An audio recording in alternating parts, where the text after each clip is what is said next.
Hello दोस्तों, मैं नील कुमार सैनी आपका फिर से स्वागत करता हूं प्रेपलिन पे। दोस्तों, आज की वीडियो में हम चर्चा करेंगे राजस्थान में आरएएस प्री 2016 का जो पेपर हुआ था, उसमें जो ज्योग्राफी के क्वेश्चन हैं उन क्वेश्चन के बारे में हम डिटेल से डिस्कस करेंगे। दोस्तों, आरएएस प्री 2021 और इसकी जो डेट दी है आरपीएससी ने वो 27 और 28 अक्टूबर दी है।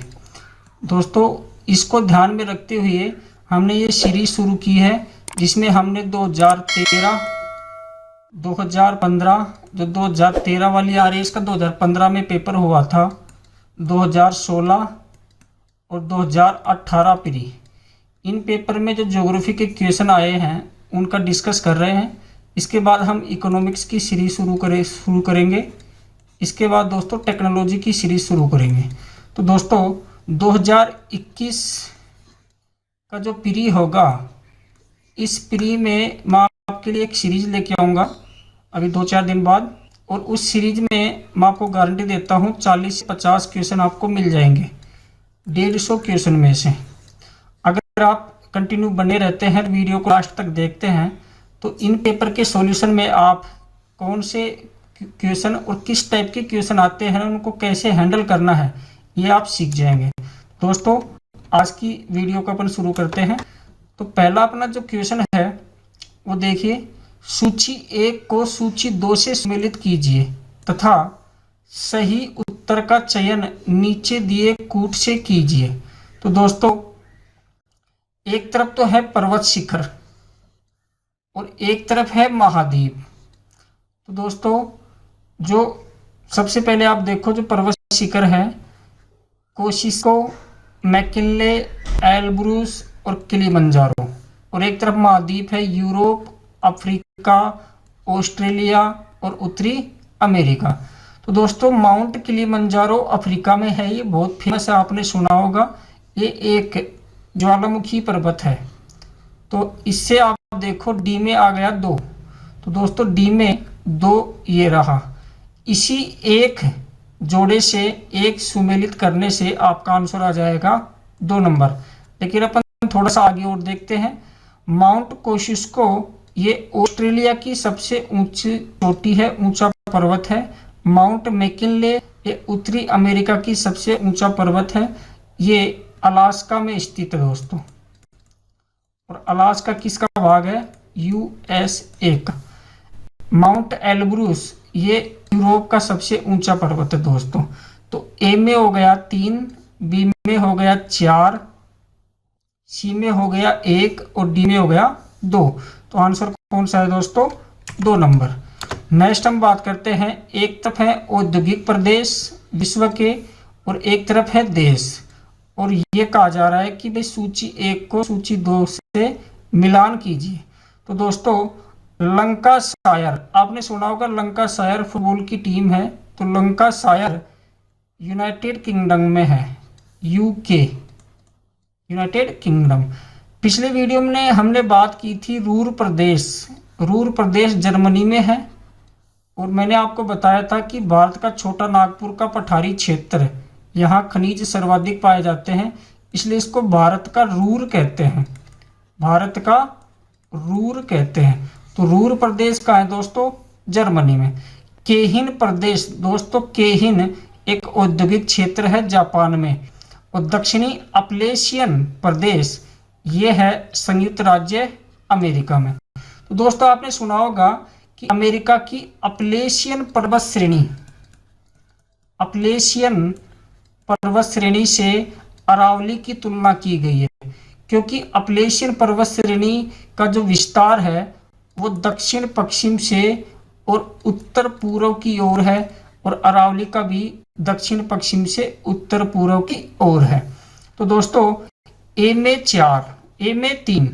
तो दोस्तों, ए में 3 इसमें है, इसमें है, इसमें है, तो ये वाला 1 नंबर एलिमिनेट हो जाएगा। बी में 2 है। तो दोस्तों, बी में 2 इसमें है, इसमें है, तो फिर ये वाला एलिमिनेट हो जाएगा। सी में 3 है, 4 है, केहिन प्रदेश यानी जापान, तो सी में 4 दोस्तों इसमें है, और डी में 1 है, डी में 1 इसमें है, तो अपना आंसर आ जाएगा 3 नंबर। नेक्स्ट क्वेश्चन देखो दोस्तों, निम्नलिखित में से कौन सा सुमेलित नहीं है? तो दोस्तों एक तरफ दर्रे दिए गए हैं, एक तरफ राज्य दिए गए हैं, और ये पूछा गया है कि कौन सा एक आपस में सुमेलित नहीं है। तो दोस्तों आपने पढ़ा होगा कि जो हिमाचल प्रदेश है इसमें सतलज नदी शिपकीला दर्रे से प्रवेश करती है। कौन से दर्रे से? शिपकीला दर्रे से। शिपकीला, तो शिपकीला दर्रा कहाँ है दोस्तों? हिमाचल प्रदेश। अब यहाँ आप देखो शिपकीला जम्मू कश्मीर, तो ये वाला कथन क्या है? गलत है। आगे देखिए जेलेपला और नाथुला और डोंगेला, ये 3 है सिक्किम में। बोमडिला बूमला ये है अरुणाचल प्रदेश में। यही एक दर्रा और है यांगयाप दर्रा, जिससे ब्रह्मपुत्र नदी भारत में प्रवेश करती है। मानाला, नीतिला, लिपुलेखला ये है उत्तराखंड में। तो दोस्तों इसका आंसर क्या होगा? 1 नंबर। आगे देखिए कथन है और कारण है। भारत में हरित क्रांति के फलस्वरूप खाद्यान्नों के उत्पादन में वृद्धि हुई। ये दोस्तों कथन है, और इस कथन का जो कारण है, भारत में हरित क्रांति के परिणाम स्वरूप क्षेत्रीय असमानताओं में वृद्धि हुई। तो दोस्तों हरित क्रांति जो हुई उसका सर्वाधिक प्रभाव पंजाब, हरियाणा और पश्चिमी उत्तर प्रदेश में रहा, जहां खाद्यान्न उत्पादन बहुत ज़्यादा बढ़ा। लेकिन आप देखिए एक तरफ तो ये वाले जो क्षेत्र हैं ये कृषि में विकास कर गए और खाद्यान्न उत्पादन में आत्मनिर्भर बन गए, लेकिन अन्य जो भारत के भाग हैं वो इतना विकास नहीं कर पाए, इसलिए क्षेत्रीय असमानता बढ़ गई। इसलिए कथन ए और आर दोनों सही है, और आर एक कई सही व्याख्या करता है।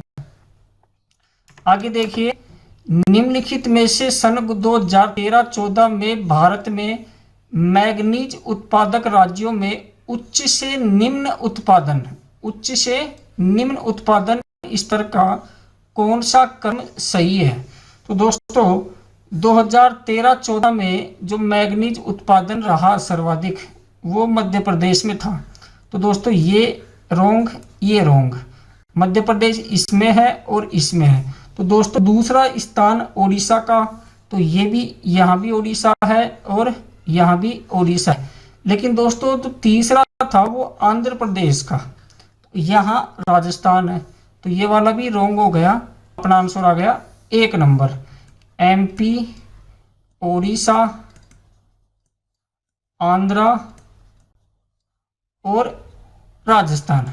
वर्तमान में जो सर्वाधिक उत्पादन हो रहा है वो दोस्तों ओडिशा में हो रहा है, और जो सर्वाधिक भंडार है वो है दोस्तों कर्नाटक में।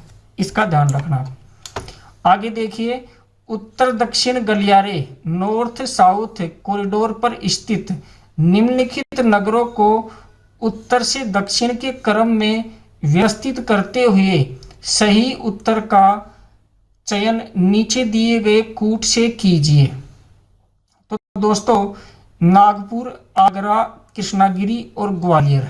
तो दोस्तों भारत में यहाँ उत्तर प्रदेश में है आगरा, इसके नीचे मध्य प्रदेश में ग्वालियर, फिर है नागपुर जो कहाँ है महाराष्ट्र में, और फिर है कृष्णागिरी ये है तमिलनाडु में। तो दोस्तों पहले आएगा आगरा, फिर ग्वालियर, फिर नागपुर और फिर कृष्णागिरी। तो देखिए आप पहले आएगा बी, तो बी दोस्तों इसमें है, तो 3 नंबर एलिमिनेट, 4 नंबर एलिमिनेट। फिर आएगा दोस्तों डी, तो दोस्तों डी इसमें है, फिर आएगा ए इसमें है, फिर आएगा सी इसमें है। अपना आंसर हो जाएगा 2 नंबर। नेक्स्ट देखिए निम्नलिखित में से कौन सा समूह राजस्थान की पर्वत चोटियों का उनकी ऊंचाई के अनुसार सही अवरोही क्रम है? तो दोस्तों 4 चोटियां दी गई हैं और पूछ रहा है अवरोही क्रम, यानी ऊंचे से नीचा अवरोही क्रम। तो दोस्तों राजस्थान की जो ऊंची चोटियां हैं वो देखो आप, पहले है गुरु शिखर 1722 मीटर, फिर है शेर 1597 मीटर, फिर है जरगा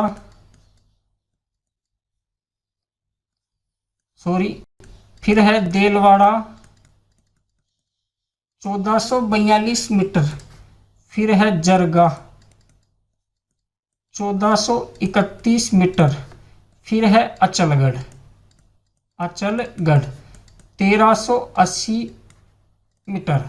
तो दोस्तों ये सिरोही में है, ये सिरोही में है, ये सिरोही में है, ये सिरोही में है। जरगा जो है ये उदयपुर में है। तो दोस्तों इसमें देखो आप, शेर, उसके बाद देलवाड़ा, उसके बाद जरगा। तो दोस्तों इनमें से जो पहला है, देलवाड़ा नहीं आएगा, जरगा नहीं आएगा, जरगा नहीं आएगा, तो सबसे पहले आएगी शेर, शेर के बाद जरगा।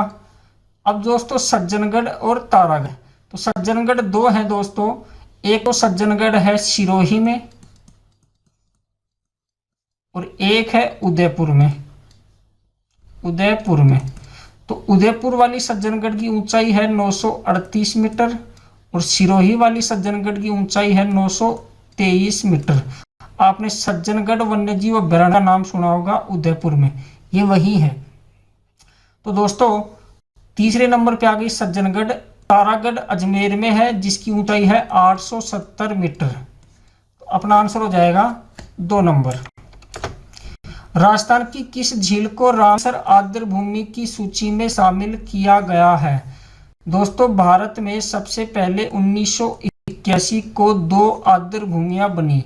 एक तो चिल्का झील, ये ओडिशा में है, एक है केवलादेव, केवलादेव घना पक्षी बिहार, ये राजस्थान में है। अब राजस्थान में दोस्तों 2 रामसर साइट हैं, आर्द्र भूमियां हैं जिनको वेटलैंड भी कहते हैं, रामसर साइट भी कहते हैं। अब दूसरी 1990 में बनी सांबर झील, सांबर झील। तो अपना आंसर क्या हो जाएगा दोस्तों? सांबर झील।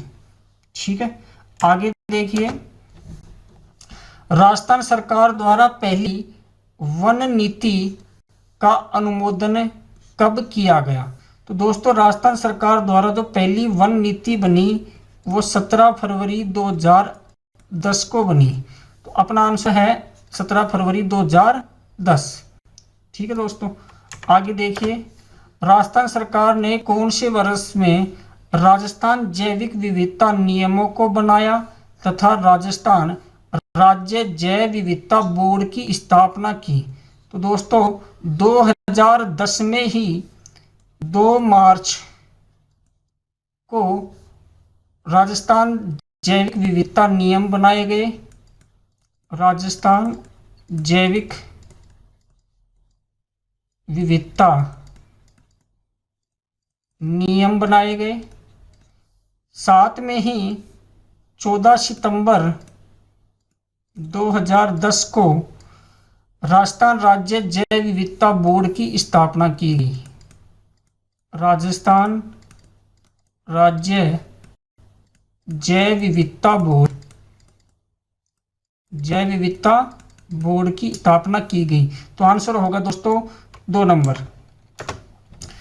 चौधरी कुंभाराम नहर द्वारा लाभान्वित जिला युग्म है? दोस्तों चौधरी कुंभाराम नहर द्वारा हनुमानगढ़, बीकानेर, चूरू और झुंझुनू, ये 4 जिले लाभान्वित होते हैं। तो दोस्तों इन ऑप्शन में से हमें मिलते हैं हनुमानगढ़ और झुंझुनू। तो अपना आंसर क्या होगा दोस्तों? 1 नंबर। गत युग्म को पहचानिए। दोस्तों एक तरफ खनिज दिए गए हैं, एक तरफ खनिज के प्राप्ति स्थल दिए गए हैं और पूछा गया है कि भाई कौन सा जो युग्म है वो गलत है। तो दोस्तों जिप्सम पलाना ये गलत है। पाना से लिग्नाइट कोयला मिलता है, लिग्नाइट कोयला, और ये कहाँ है दोस्तों? बीकानेर में, बीकानेर में। तो बीकानेर में दोस्तों पलाना, गुडा, बरसिंगसर, केसरदेसर ये कुछ स्थल है जहां से लिग्नाइट कोयला प्राप्त होता है। बाकी 3 सही है। गुलाबी संगमरमर बाबरमाल उदयपुर से मिलता है, तांबड़ा राजमहल टोंक से, और यूरेनियम के भंडार है कुराड़िया भीलवाड़ा में। भीलवाड़ा में। ये 3 राइट है दोस्तों।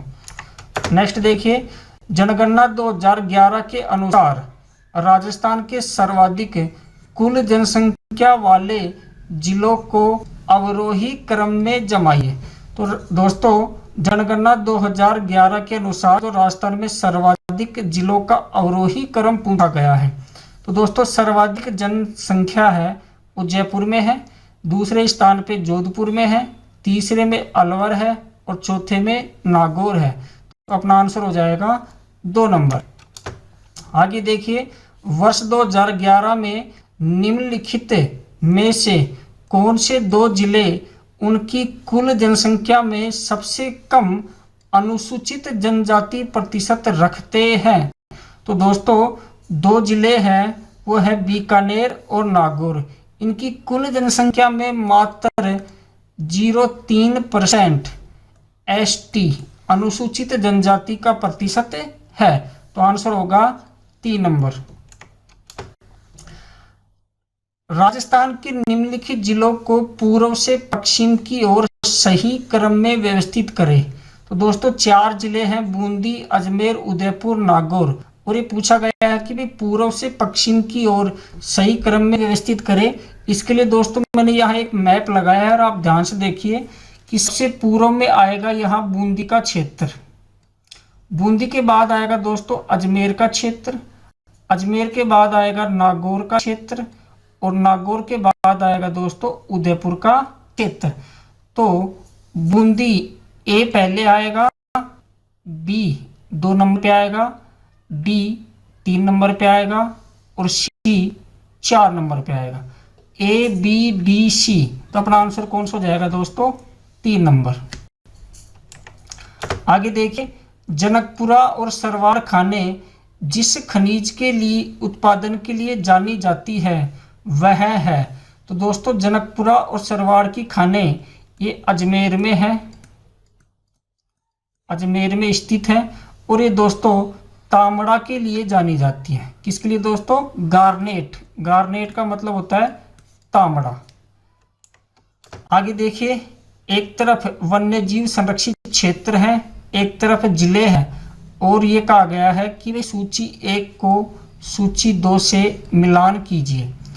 तो दोस्तों जोड़बीड़ गढ़ेवाल वन्यजीव संरक्षित क्षेत्र यानी कंजर्वेशन रिजर्व ये बीकानेर में है, गुड़ा बिश्नोईयान जोधपुर में है, गोगेलाव नागौर में है और बीड़ कंजर्वेशन रिजर्व झुंझुनू में है। तो दोस्तों 1 नंबर में आ गया 4, 1 नंबर में 4। तो ये वाला एलिमिनेट, ये वाला एलिमिनेट। 2 नंबर में है दोस्तों 3, तो 2 नंबर में 3, 3 नंबर में है दोस्तों 2, तो 3 नंबर में 2 और 4 में है 1, 4 में है 1। तो अपना आंसर हो जाएगा 2। दोस्तों वर्तमान में 14 कंजर्वेशन रिजर्व है राजस्थान में, जिसमें एक है बीसलपुर, बीसलपुर ये है टोंक में। 2 नंबर है दोस्तों जोड़बीड़, जोड़बीड़ ये है बीकानेर में, बीकानेर में। आपने सुना होगा राष्ट्रीय ऊंट अनुसंधान केंद्र जोड़बीड़। तीसरा है दोस्तों सुंदा माता, तो सुंदा माता आपने सुना होगा जालोर, जालोर। 4 नंबर पे है दोस्तों गुड़ा बिश्नोईयान, गुड़ा बिश्नोईयान ये है दोस्तों जोधपुर में। 5 नंबर पे है दोस्तों साकंबरी, साकंबरी ये सीकर में है दोस्तों। 6 नंबर पे है दोस्तों गोगेलाव, ये नागौर में है। 7 नंबर पे है दोस्तों रोटू, ये नागौर में है। 8 नंबर पे है दोस्तों उम्मेदगंज, उम्मेदगंज ये कोटा में है। 9 नंबर पे है जवाई बांध, जवाई बांध लेपर्ड कंजर्वेशन रिजर्व, ये पाली में है दोस्तों, लेकिन यहाँ दो हैं, जवाई बांध फर्स्ट और जवाई बांध सेकंड। तो 9 और 1 दोस्तों 10। फिर है 11वां Beed conservation reserve, Beed conservation reserve, ये है दोस्तों झुंझुनू में। कहाँ दोस्तों? झुंझुनू में। फिर है दोस्तों खेतड़ी बांशियाल, 12वां है खेतड़ी बांशियाल, खेतड़ी बांशियाल। तो दोस्तों खेतड़ी बांशियाल झुंझुनू में है और यहाँ भी दो हैं, फर्स्ट और सेकंड। तो 12वां और 13वां। 14वां है दोस्तों मनसा माता, मनसा माता कंजर्वेशन रिजर्व, ये भी है दोस्तों झुंझुनू में। कहाँ है? झुंझुनू में। तो इस प्रकार कितने हो गए टोटल? 14। 12 ये हो गए, 2 खेतड़ी बांशियाल हैं और 2 जवाई बांध है। ठीक है दोस्तों, आगे हम चर्चा करते हैं। अरावली मरुस्थल के, ये कथन है, कथन पे विचार कीजिए। अरावली मरुस्थल के पूर्ववर्ती विस्तार को रोकता है, ये कथन बिल्कुल राइट है दोस्तों, रोकता है। ये राजस्थान है और राजस्थान में यहाँ अरावली है और मरुस्थल का जो पूर्व की ओर विस्तार है इसको अरावली रोकता है। अरावली की सभी नदियों का उद्गम, राजस्थान की सभी नदियों का उद्गम अरावली से है, ये कथन रोंग है दोस्तों। अब आप देखो इधर विंध्याचल है, तो विंध्याचल से एक तो निकलती है माही, फिर इधर निकलती है चंबल, और चंबल की सहायक नदियां जैसे काली सिंध वगैरह, पार्वती, परवन, ये सब कहाँ से निकलती है? विंध्याचल से। इधर कालका पहाड़ी है हिमाचल प्रदेश में, इससे निकलती है घग्गर। तो दोस्तों सभी नदियां अरावली से नहीं निकलती है, लूनी निकलती है, बनास निकलती है, बेरच निकलती है, इधर बाणगंगा निकलती है, साबरमती निकलती है, पश्चिमी बनास निकलती है। ठीक है दोस्तों, जोजड़ी निकलती है, सूकड़ी निकलती है, बांडी, खारी, सगाई, ये सारी निकलती है, लेकिन सभी नहीं निकलती है। तो ये वाला कथन क्या हो जाएगा? रोंग। राजस्थान सी देखिए, राजस्थान में वर्षा का वितरण प्रारूप अरावली से प्रभावित नहीं होता दोस्तों, होता है, इसलिए ये कथन भी क्या है? रोंग। अरब सागरीय जो मानसून है, अरब सागरीय मानसून की शाखा उस अरावली के दक्षिणी भाग से टकराकर थोड़ी बहुत वर्षा करती है, इधर माउंट आबू में टकराकर वर्षा करती है, बाकी अरावली के सहारे सहारे आगे निकल जाती है, जिससे अरावली के पश्चिम का भाग वृष्टि छाया प्रदेश के रूप में रह जाता है। जो बंगाल की खाड़ी की शाखा आती है दोस्तों, ये पूर्वी दक्षिणी पूर्वी राजस्थान में तो वर्षा करता है, फिर अरावली से टकराकर आगे नहीं बढ़ पाता, इसलिए अरावली का पश्चिम भाग वापस वृष्टि छाया प्रदेश के रूप में रह जाता है। इसलिए दोस्तों अरावली की स्थिति राजस्थान में वर्षा के वितरण को प्रभावित करती है, इसलिए ये वाला कथन रोंग हो जाएगा। यहाँ लिखा हुआ है कि नहीं होता है। आगे देखिए डी, अरावली प्रदेश धात्विक खनिजों से समृद्ध है, ये कथन बिल्कुल राइट है। तो अपने कौन कौन से राइट हो गए दोस्तों? ए और डी। तो अपना है ए और डी, इसलिए 4 नंबर ऑप्शन है ये अपना राइट है। आगे देखिए भारत में स्थापित पहला राष्ट्रीय उद्यान है दोस्तों, भारत में स्थापित पहला राष्ट्रीय उद्यान 1936 में बना था, हेली राष्ट्रीय उद्यान, हेली राष्ट्रीय उद्यान। ये हेली राष्ट्रीय उद्यान है, ये वर्तमान में उत्तराखंड में है, उत्तराखंड में है। उस समय ये संयुक्त प्रांत में था, संयुक्त प्रांत, और संयुक्त प्रांत के जो गवर्नर थे सर मैलकम हेली, इनके द्वारा ये स्थापित किया गया था, इसलिए इसका नाम क्या पड़ा? हेली राष्ट्रीय उद्यान। बाद में 1954-55 में इसका नाम निकाल दिया रामगंगा राष्ट्रीय उद्यान, रामगंगा राष्ट्रीय उद्यान। दोस्तों इस राष्ट्रीय उद्यान से रामगंगा नदी प्रवाहित होती है, जो गंगा की सहायक नदी है। फिर दोस्तों 1955-56 में इसका नाम निकाल दिया जिम कार्बेट राष्ट्रीय उद्यान, जिम कॉर्बेट राष्ट्रीय उद्यान, राष्ट्रीय उद्यान। तो दोस्तों जिम कॉर्बेट एक प्रसिद्ध नेचुरलिस्ट और एक हंटर भी थे और एक ऑथर भी थे। ये प्रकृतिवादी व्यक्ति थे और इनके ऊपर इसका नाम जिम कॉर्बेट राष्ट्रीय उद्यान निकाल दिया। तो अपना आंसर होगा जिम कॉर्बेट राष्ट्रीय उद्यान 2 नंबर। अब दोस्तों जिम कॉर्बेट को 1973 में टाइगर रिजर्व घोषित किया और ये भारत का प्रथम टाइगर रिजर्व भी है, इसका ध्यान रखना। टाइगर रिजर्व, टाइगर परियोजना भारत में चली। आपने सुना होगा कि भाई 1972 में वाइल्ड लाइफ प्रोटेक्शन एक्ट आया, वन्य जीव संरक्षण एक्ट आया और इसके तहत टाइगर रिजर्व बनाए। 1973 में प्रोजेक्ट टाइगर को लॉन्च किया गया, जिसके अंतर्गत पहला रिजर्व था जिम कॉर्बेट टाइगर रिजर्व। ठीक है दोस्तों, आगे देखते हैं केंद्रीय शुष्क बागवानी संस्थान कहाँ है। तो दोस्तों केंद्रीय शुष्क बागवानी संस्थान central institute of arid horticulture, तो इसकी शॉर्ट फॉर्म है CIAH। तो दोस्तों ये है बीकानेर में, और बीकानेर में भी कहाँ है दोस्तों, बिछवाड़ में। इसकी स्थापना 1993 को की गई थी दोस्तों।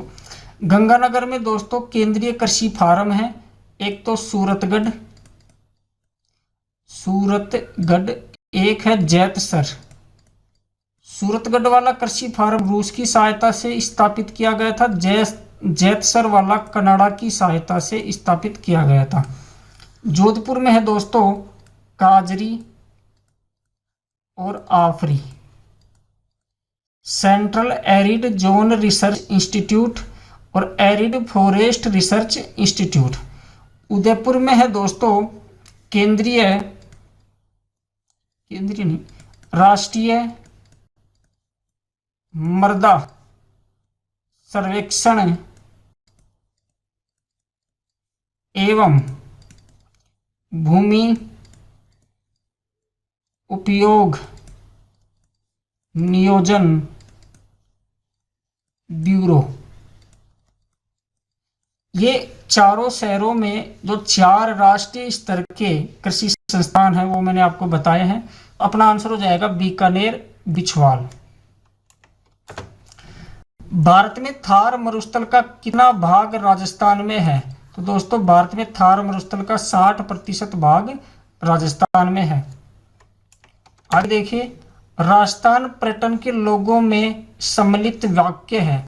दोस्तों ये जो पेपर है ये 28 अगस्त 2016 को हुआ था और इस पेपर ये जो पेपर हुआ उस समय जो पर्यटन का लोगो था राजस्थान पर्यटन का वो था जाने क्या दिख जाए, जाने क्या दिख जाए।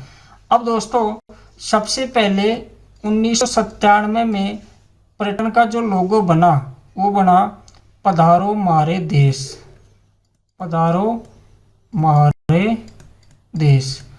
आपने मांड गायकी यानी अल्लाह जिला बाई जिसको मरु कोकिला की भी उपाधि दी गई है, बीकानेर की है, उसका नाम सुना होगा। उन्होंने केसरिया बालम आओनी पधारो मारे देश ये मांड गायकी का उनका लोकगीत है, उससे ये लिया गया था।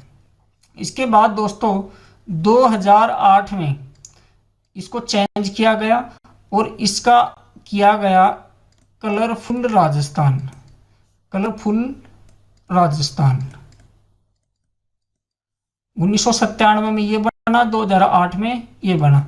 इसके बाद दोस्तों 2016 की जनवरी में चेंज कर दिया गया और ये कर दिया गया जाने क्या दिख जाए, जाने क्या दिख जाए। अब दोस्तों इसको भी 2019 में चेंज कर दिया, वर्तमान में वापस कर दिया है पधारो मारे देश, पधारो मारे देश। और जो दोस्तों लोगो है ये लोगो है ऐसे, यहां तो लिखा हुआ है पधारो मारे देश, पधारो मारे देश। नीचे लिखा हुआ है राजस्थान, स्लोगन लिखा हुआ है Rajasthan. The incredible state of India, the incredible state of India. तो इसका ध्यान रखना दोस्तों, ये स्लोगन है और ये लोगो है। ठीक है दोस्तों, आगे बढ़ते हैं। भारत के कुल भूभाग का कितना प्रतिशत क्षेत्र राजस्थान में है? तो दोस्तों भारत के कुल भूभाग का 10.41% यानी लगभग 10.4% राजस्थान है। तो आंसर होगा 1। इसलिए राजस्थान क्षेत्रफल की दृष्टि से भारत में प्रथम स्थान रखता है, यानी कि सबसे बड़ा राज्य है, सबसे बड़ा राज्य है। आगे देखिए दोस्तों, इस वीडियो में दोस्तों इतना ही। अगर आपको वीडियो पसंद आया हो तो इस वीडियो को लाइक शेयर सब्सक्राइब कीजिए।